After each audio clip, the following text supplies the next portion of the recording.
Hi, my name is Sakamoto. I'm a senior lecturer in Japanese at the University of Auckland, New Zealand. This talk is about Yokosuka City's recent attempt at the heritageization of war and military-related sites that followed the city's designation as Japan Heritage. The heritageization refers to the process of turning something into heritage. We often think of heritage as a legacy for a community with a long tradition and history, a source of national pride and identity. It may be tangible like the Great Wall of China or intangible like national dance or festival, but either way, heritage tends to be seen as a thing, a site material object or practice with an inherent cultural value. The concept of heritageization, however, shifts our focus from the thing itself to the process of heritage making. It emphasizes the constructed nature of heritage, showing heritage as something we create in the present to fulfill our needs today. My examination of Yokosuka's rebranding of its military past and its incorporation into the city's identity is informed by such a perspective. Japan Heritage is the official recognition process whereby the Cultural Affairs Agency identifies and promotes, I quote, stories that narrate our nation's cultures and traditions through regional historical appeal and characteristics. It was established in 2015 as a national regional branding effort as the country anticipated the 2020 Tokyo Olympics. Essentially, it's a state endorsement of local heritage with national significance inspired by the UNESCO World Heritage serial nomination format. Japan Heritage packages several cultural properties with the region and adds values by developing stories around them. Compared to World Heritage, which prioritizes conservation, Japan Heritage emphasizes utilization, especially tourism. After the initial state funding for 3 years, the local municipalities are expected to continue to promote Japan Heritage sites and stories for long-term regional revitalization. This means that the central government has relatively little control over the management and promotion of local heritage. Each region has considerable freedom and flexibility. Yokosuka became Japan's heritage in 2016 as one of the 4 former military port cities, along with Kure, Sasebo, and Maizuru.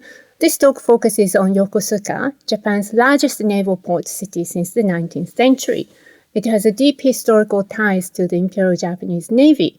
Today, it hosts the headquarters of Japan Maritime Self-Defense Force, as well as the largest U.S. Navy base outside the U.S. To many Japanese, the name Yokosuka instantly evokes the image of the military. Most of the 21 components endorsed by Japan Heritage are related to the city's military past. The designation of the former military port cities as national heritage is notable, because until recently, the concept of military heritage has been self-contradictory in Japan. The history of imperial expansion and aggression, followed by the defeat and US occupation, has meant that the memory of the military was something to be ashamed of and best forgotten, not something to be promoted as a heritage that the nation can be proud of or count as a source of collective identity.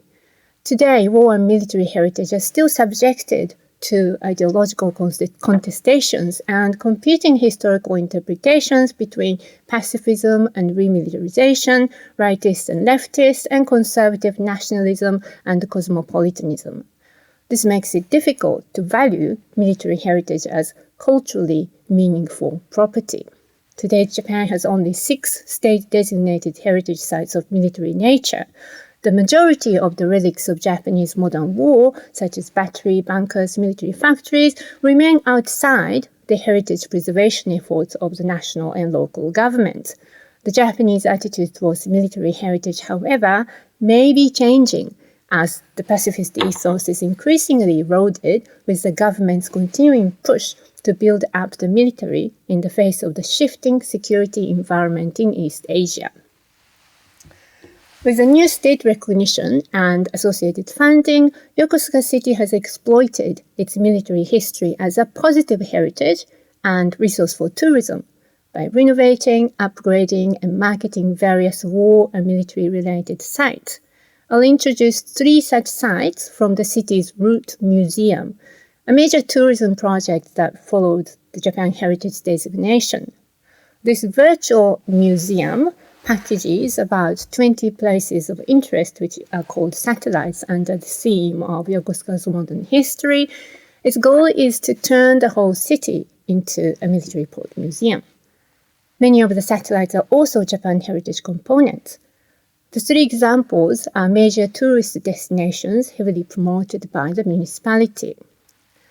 My argument is that while different agendas and desires of the state, municipality, citizen groups, and so on have intersected in the heritagization and tourification of the city's military past and the present, the overall effect has been the creation of sanitized military heritage that conceals violence and aggression and instead highlights technology, modernization, and nostalgia. First, Sarushima Island, a fortress during the Second World War with a long history of military usage since the 19th century. After the Pacific War, the Allied forces destroyed all weapons on the island, but many architectural structures remain, including platform for the anti-aircraft guns designed for shooting down B-29s. In 2015, just before Yokosuka became Japan Heritage, the remains of the Sarushima Air Defense Battery site, built by the former Imperial Navy, became the first ever modern military heritage to receive national cultural heritage status. This designation was based on the architectural value, especially the French-style red brick structures used for barracks and ammunition depots. The cultural agency describes the site as remains of the batteries built by the Western technology during the Meiji period, important for understanding Japan's modern military and architectural technology. Meiji, by the way, is mid to late 19th century.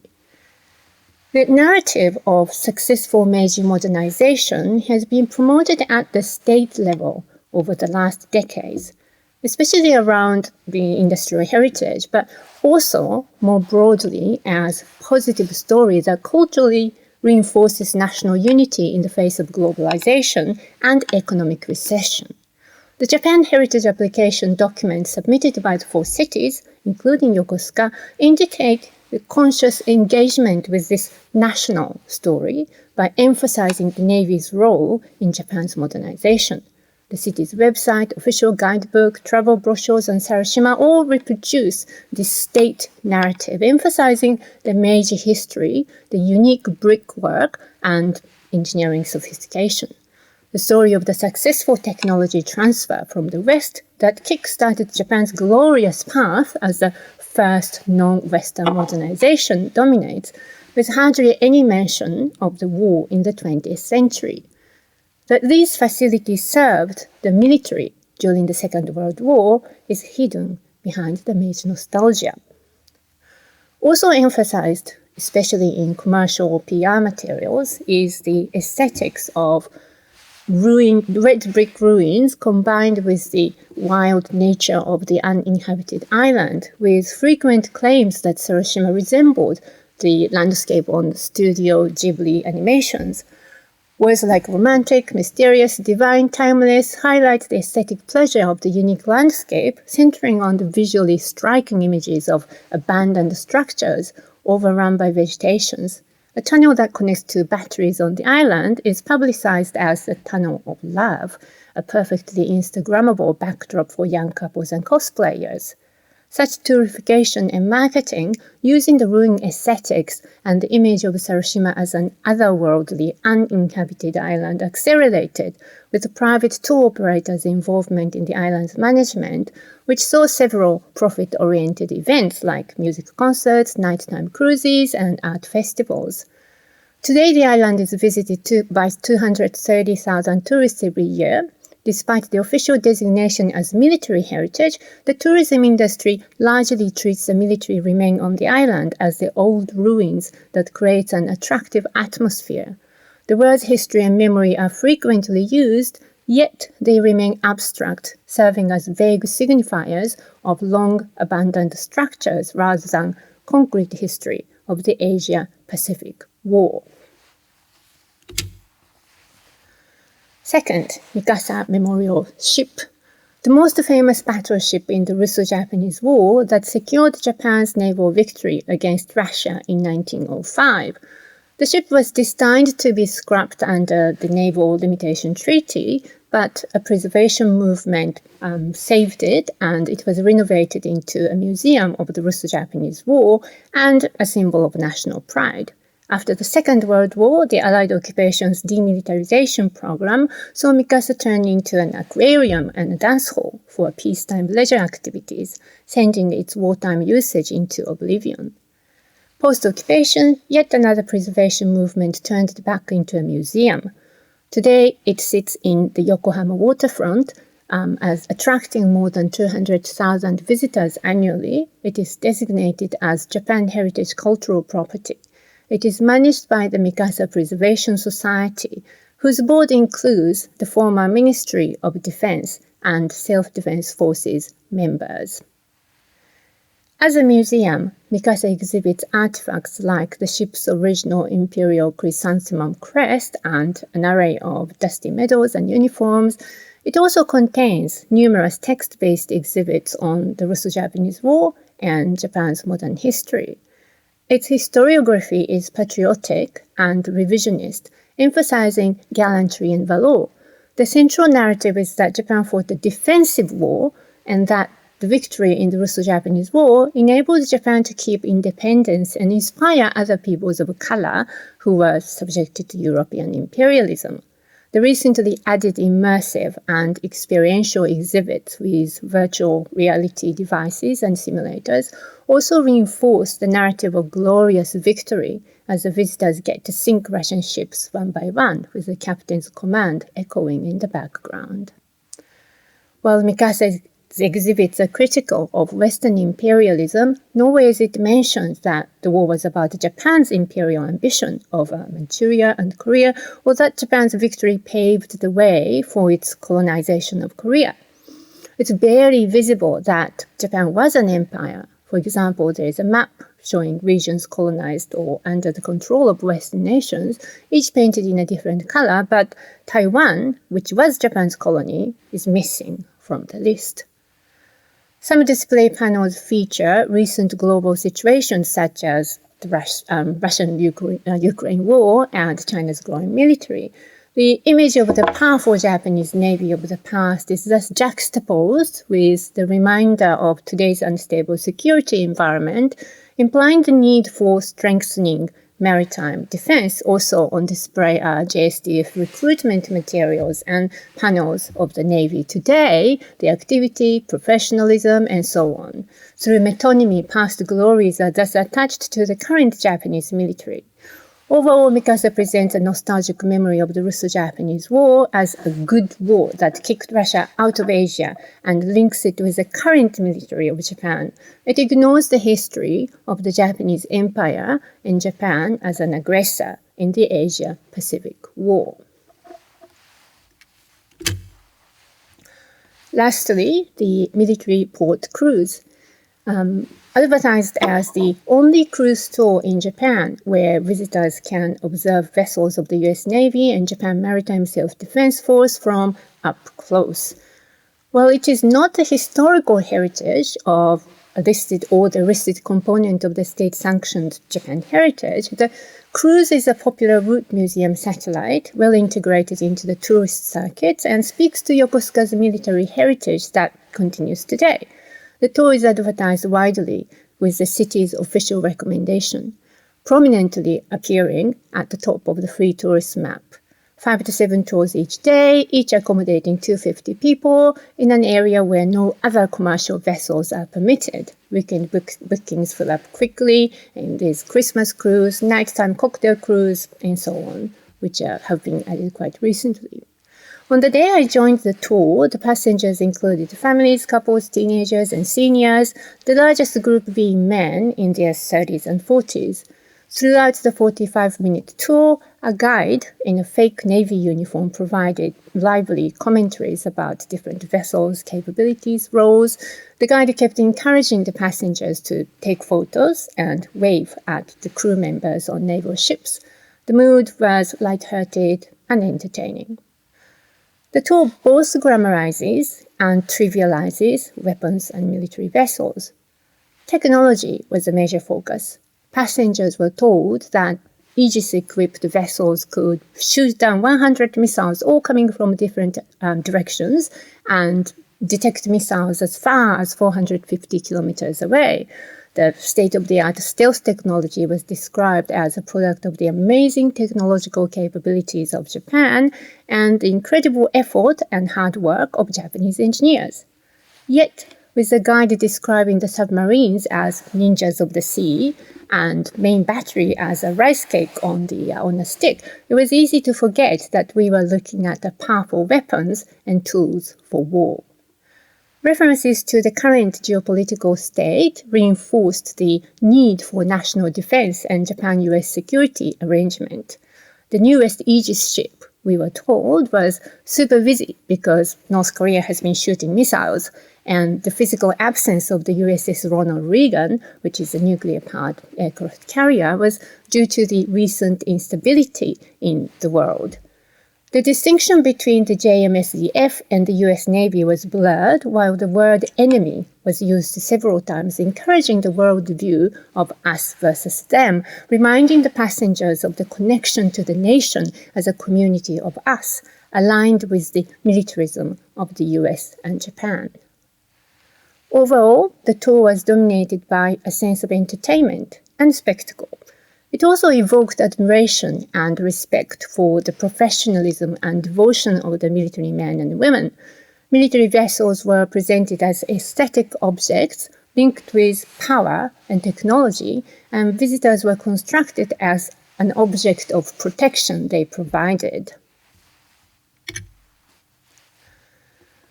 The three sites we have looked at are very different from each other, yet they all contribute to preserving and commemorating Yokosuka's connection with the military, both past and present. They also contribute to the state agenda of normalizing the military by inducing public acceptance of military violence via everyday leisure activity of tourism. Sarushima is marketed as a picturesque island with a romantic landscape, incorporating Meiji nostalgia and ignoring the island's role in the Second World War. Mikasa conceals Japan's imperial past behind the story of the glorious victory of a small Asian nation against a powerful Europe. The military port cruise exploits active military bases as a resource for tourism, presenting military vessels not as means of state violence, but as a benign high-tech object. Each has emerged as Yokosuka's heritage via intersecting intentions and desire of the state, city, tourism industry, and others. In this process, some voices receded in the background. For example, the voices of local citizen groups and activists who have long argued for using Yokosuka's war heritage in a pacifist education to ensure Japan would never wage war. The idea that Yokosuka, with its numerous war remains, has a special responsibility to keep the memories of the Asia-Pacific War alive is still shared at the grassroots level. Yet such perspective hasn't been incorporated into the heritage and tourism discourse of the city. Similarly, local history and memories of the anti-US based struggles are not part of the military heritage promoted by the city. The relationship between the US bases and the local residents hasn't been trouble-free. Today, peace activists continue to oppose the presence of the US aircraft carrier stationed in Yokosuka. But these local actors and their voices are excluded from the ongoing heritagization of the city's military past. The military, weapons, and war history are constructed as visitor attractions in a way that supports the normalization of the military via pleasurable everyday experiences. Through tourists' collective consumption of the place and communal witnessing, Yokosuka's sanitized military heritage articulated visitors with the state agenda of nationalism and militarism. Meanwhile, Japan's past aggression and the link between military and violence are forgotten. Thank you.